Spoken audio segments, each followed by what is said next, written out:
আপনাদেরকে বিভিন্ন ফোর্স, বিভিন্ন পাহারাদার বন্দুক নিয়ে পাহারা দেয়, বিভিন্ন অস্ত্র নিয়ে আপনাদেরকে পাহারা দেয়, আপনাদেরকে যেন কোনো ক্ষতি কেউ না করতে পারে। তাইলে ওই বন্দুককে সাধারণ মশায় ভয় পায় না। আপনার ওই পাহারাদারের বন্দুক মশায় ভয় পায় না? ডিসি বলে, হুজুর মশায় বন্দুক ভয় পায় না। তখন দাদাজান বলে, ও ডিসি সাহেব, আজকে সাধারণ একটা মশাই আপনার বন্দুক ভয় পায় না, আর তুমি যদি বেনমাজি হারাম কর সুদ করিয়া কবরে যাও, ওই কবরের 99 সাপ তোমাকে ভয় করবে।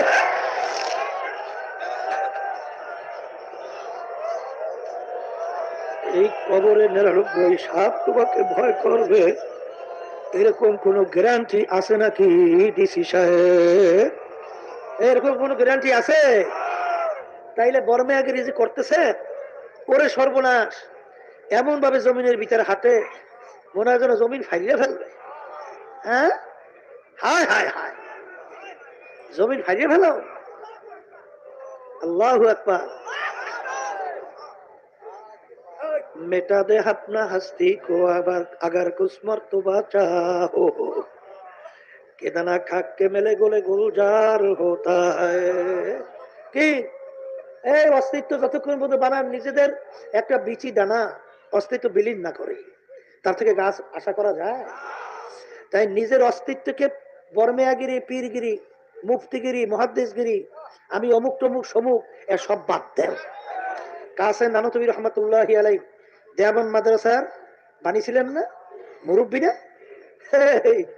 স্টেশনে যাই দাঁড়াই থাকতো, স্টেশনে যাই দাঁড়াই থাকতো।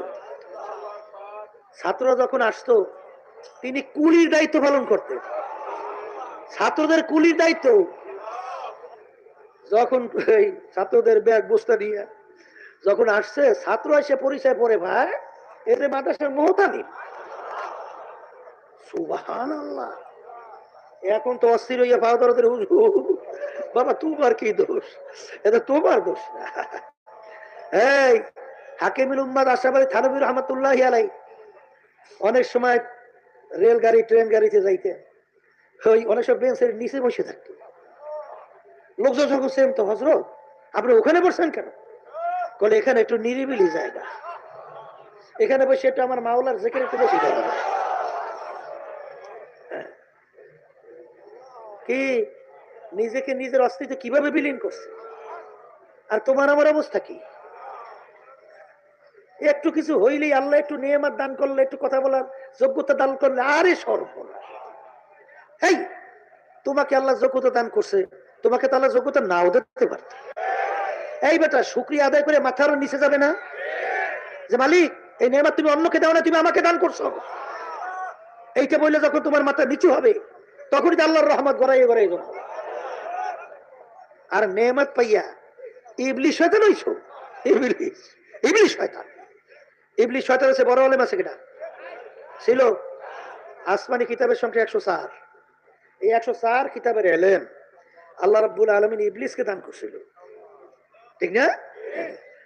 এই এত বড় জানুন্য পণ্ডিতকার দ্বিতীয় আছে নাই? তাহলে না থাকার পরে এই ইবলিস শেষ পর্যন্ত কি হইলো? চিরতরে জাহান্নামী হয়ে গেল। কারণ কি? কি রয়েছে? আনানিয়াত বলতে পারে না, আনানিয়াত বলতে পারে না। কি বলতে পারে নাই? মালিক যখন বলছে আদমকে সেজদা কর, আল্লাহর সঙ্গে যুক্তি দেয়, আলা খায়রুম মিনহু খালাকতানি মিন নার ওয়া খালাকতাহু মিন তিন।